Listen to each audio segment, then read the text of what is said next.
కాకా జయంతి సందర్భంగా ఆయన చిత్రపటానికి పూలమాలలు వేసి అన్నదాన కార్యక్రమం నిర్వహించిన అభిమానులు.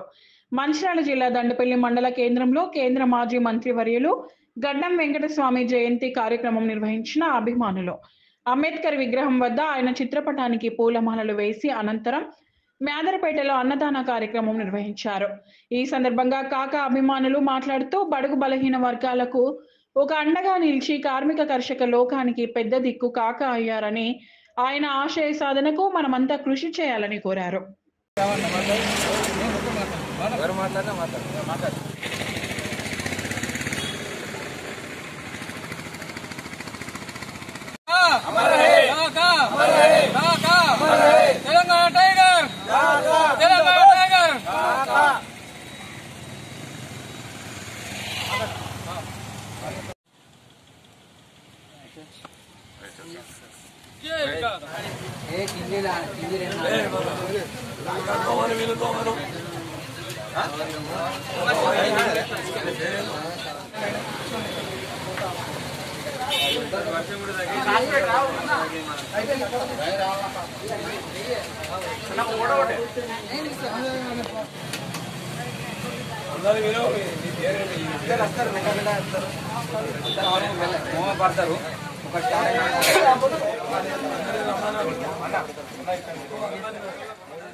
దండపల్లి మండలంలో మాజీ కేంద్ర మంత్రివర్యులు పెద్దపల్లి పార్లమెంటు సభ్యులు స్వర్గీయ శ్రీ గడ్డం వెంకటస్వామి గారి 92వ జయంతిని పురస్కరించుకొని 96వ జయంతిని పురస్కరించుకొని మేము కాకా చిత్రపటానికి పూలమాలలు వేసి నివాళులు అర్పించడం జరిగింది.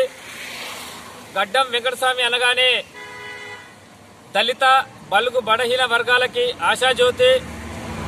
ఆయన చేసినటువంటి సేవలు మరవలేని. ఆయన రాజకీయ జీవితంలో ఎక్కడా లొంగకుండా, ప్రలోభాలకు లొంగకుండా ఎస్సీ వర్గాలకు కానీ బడుగు బలహీన వర్గాలకు కానీ చాలా సేవలు చేశారు. కార్మిక వర్గానికి ఎక్కువగా సేవలు చేశారు. కేంద్ర కార్మిక శాఖ మంత్రిగా కూడా ఆయన పనిచేశారు. మా దళిత జాతిలో పుట్టడం మేము గర్వంగా భావిస్తున్నాము.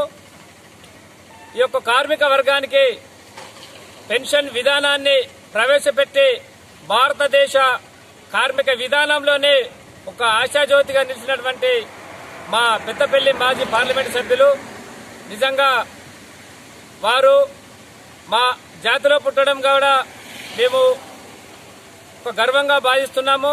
వారి సేవలు వారి కుటుంబం కూడా ఇంకా కొనసాగిస్తూనే ఉన్నారు.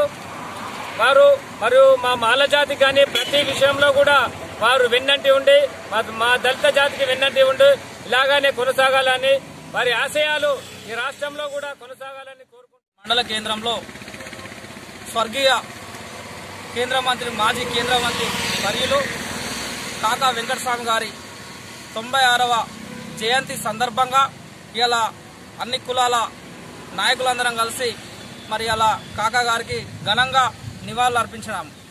ఏదైతే కాకా యొక్క సేవలు తెలంగాణ రాష్ట్రంలో కాదు భారతదేశంలో తను తీసుకొచ్చినటువంటి కార్మికులకు కానీ కర్షకులకు కానీ తీసుకొచ్చినటువంటి చట్టాలు వారి యొక్క అభ్యున్నతికి కృషి చేసినటువంటి విషయాలను మరి అలా మనందరం స్మరించుకుంటా ఉన్నాం. తెలంగాణ రాష్ట్రం ఏర్పడడానికి కూడా మొట్టమొదటిసారిగా మరి తను కూడా పార్లమెంట్లో గలమెత్తినటువంటి నాయకులు మన కాకా వెంకటస్వామి గారు. అదేవిధంగా ఇలా దళిత జాతికి ఆత్మ గౌరవాన్ని తీసుకొచ్చి మరి చిన్ననాటి నుంచే ప్రజాసేవలో కొనసాగి ఎమ్మెల్యేగా, ఎంపీగా మరియు కేంద్ర మంత్రి వర్యులుగా పనిచేసి మరి అలా పేద ప్రజలకు, ఎస్సీ ఎస్టీ బీసీ మైనార్టీల యొక్క అభివృద్ధి కోసం పాటుపడినటువంటి నాయకులు మన కాకా వెంకటస్వామి గారు అని చెప్పేసి ఈ సందర్భంగా తెలియజేస్తా ఉన్నాం. కాకా వెంకటస్వామి గారి యొక్క మిగిలి ఉన్నటువంటి ఆలోచనలు మరి వారి యొక్క ఆశయాలు ఏదైతే ఉన్నాయో మేము యువతగా మరి ఈ దళిత జాతిలో పుట్టినటువంటి వ్యక్తులుగా మరి సమాజంలో ఉన్నటువంటి సమస్యలపైన అన్నిటి మీద కాకా స్ఫూర్తితో పోరాటాలు చేస్తామని చెప్పేసి ఈ సందర్భంగా మరి కాకా జయంతి నియోజకవర్గం దండపల్లి మండలంలో కాకా 96వ జయంతి, కాకా యొక్క అభిమానులు 96వ జయంతి ఈరోజు జరుపుకోవడం జరుగుతుంది. కాకా అనేది కాకా వ్యక్తిత్వం అనేది పెద్దపల్లి కాన్స్టిట్యున్సీ నియోజకవర్గంలో ఒక ఎంపీగా ఉన్నప్పుడు కేంద్ర మంత్రిగా చేయడం జరిగింది. అతను కేంద్ర మంత్రిగా ఉన్నప్పుడు పేద బడుగు బలైన వర్గాలకు ఎంతో సేవలు అందించేవాడు. మన పెద్దపల్లి కాన్స్టిట్యున్సీ నుంచి కూడా పార్లమెంట్లో ఎంతో గలవిప్పి మాట్లాడేవారు. రాష్ట్రపతి హోదాలో కూడా అంత స్థాయిలో ఎదిగిన వ్యక్తి. కాక యొక్క ఆశయాలు కానీ, కాక యొక్క జీవితాలు కానీ, ఇప్పుడున్న వారసులం కానీ, ఇప్పుడున్న గడ్డం వంశకృష్ణ గారు కానీ, గడ్డం వివేక్ గారు కానీ, దండపల్లి మండలం కానీ దృష్టిలో పెట్టుకుని దండపల్లి మండలాన్ని ఒక దత్తత తీసుకుని అభివృద్ధి చెందగా దిశగా ఉండాలని మేము కోరుకుంటున్నాం. కాక యొక్క ఆశయాలు, ఆలోచన విధానాలు యువతకు స్ఫూర్తిగా ఉండాలని, ఆ దిశగా మేము కూడా అడుగులేస్తామని కోరుకుంటున్నాం. కాక అనే వ్యక్తి ఒక తెలంగాణ రాష్ట్ర పెద్దపల్లి నియోజకవర్గం కాదు, పెద్ద మనసు, పేద బాంధవుడు, పేద బడుగు బలహీన వర్గాల ఆశజ్యోతి.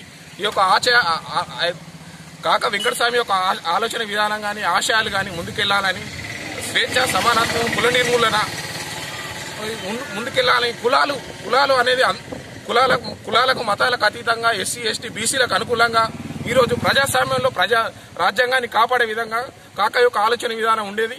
ఆ దిశగా కూడా ఇక్కడ ఉండాల్సిన బాధ్యత యువత అందరిపైన ఉందని నేను కోరుకుంటూ, కాక యొక్క జయంతి జరుపుకోవడం ముఖ్యం కాదు, కాక యొక్క ఆలోచన విధానం కూడా దేశవ్యాప్తంగా ముందుకెళ్లాల్సిందని కోరుకుంటున్నాను.